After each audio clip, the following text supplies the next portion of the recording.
እሺ ቀጥሎ የምናየው ደግሞ እንዴት ለፕሮዳክቶች ባርኮዶችን ፕሪንት ማድረግ እዚህ ሲስተም ላይ እንችላለን የሚለውን ነው። ሶ ባርኮድ ፕሪንት ለማድረግ ምንድነው ባርኮድ ጥቅሙ? በመጀመሪያ ብዙ ፕሮዳክቶች ሲኖሩ ለምሳሌ እንደ ሱፐርማርኬት ወይንም ደግሞ ብዙ ፕሮዳክት የምንሸጥበት ሱቅ ሲሆን ባርኮድ መኖሩ ስራውን ኤፊሽንትሊ ለመስራት ቶሎ ቶሎ ፕሮዳክቶችን ሴሎችን ፕሮሰስ ለማድረግ ጥቅም አለው።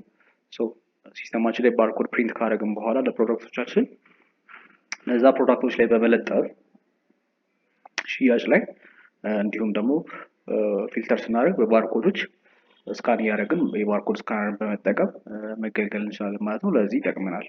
ስለዚህ ባርኮድ ፕሪንት ለማድረግ ምንድነው የምናደርገው? እዚህ ፕሮዳክት ስር በመምጣት ፕሪንት ሌብልስ የምትላለች እሷን እንመርጥለታለን። ከዛ በኋላ መጀመሪያ ምንድነው ለየትኛው ዌርሃውስ የትኛው ዌርሃውሶች ላሉት ፕሮዳክቶች ነው ባርኮድ ፕሪንት ማድረግ የምንፈልገው? ቹዝ ዌርሃውስ ሚል አለ እዚህ ስር እንደምናየው። ስለዚህ የተለያዩ ዌርሃውሶች ካሉ ለምሳሌ ሾፕ 1 ሾፕ 2 ሾፕ 3 የተባለ የተለያዩ ዌርሃውሶች ካሉ ባርኮዶቹ መመሳሰል ስለሌለባቸው ዌርሃውሱን ያስመርጠናል። መጀመሪያ ሰው እኛ ለኤግዛምፕል ያለን ዲፎልት ዌርሃውስ የሚባል ነው። እሱን መርጥለታለሁ። ከዛ ዲፎልት ዌርሃውስ ስር አሁን እዛ ውስጥ ላሉት ለየትኞቹ ፕሮዳክቶች ነው ባርኮድ ፕሪንት ማድረግ የምንፈልገው? ለምሳሌ እኔ ሁለት ፕሮዳክቶች አሉኝ ዲፎልት ዌርሃውሳችን ላይ ፕሮዳክትስ ቢ ኦል ፕሮዳክት ላይ ተመልሼ ባየው ሁለት ፕሮዳክቶች አሉኝ ቴስት 2 እና ቴስት የሚባል። ስለዚህ እኔ ለሁለቱም አሁን ባርኮድ ፕሪንት ማድረግ ብፈልግ ምን አደርጋለሁ? እዚህ ጋር መጥቼ ስካን ማድረግ እችላለሁ ስካነር ካለኝ ከዚህ በፊት ባርኮድ እየተጠቀምኩ ከሆነ። ነገር ግን አሁን ገና ባርኮድ ፕሪንት ለማድረግ ስለሆነ ፕሮዳክቱን በስም ነው የማስገባው። ለምሳሌ ቴስት የሚባለው ፕሮዳክት ቴስት ብዬ ስጽፍ ቴስት የሚባሉ ፕሮዳክቶች እንደዚህ ይዘረዘሩልኛል። እኔ የትኛውን ነው የምፈልገው? ቴስትን የመጀመሪያውን ነው። ከዛ ሁለተኛውን ነው የምፈልጋለሁ። አሁንም ቴስት ብዬ ጽፌ ሁለተኛውንም አስገባለታለሁ። ክሊክ ሳደርገው ይገባልኛል።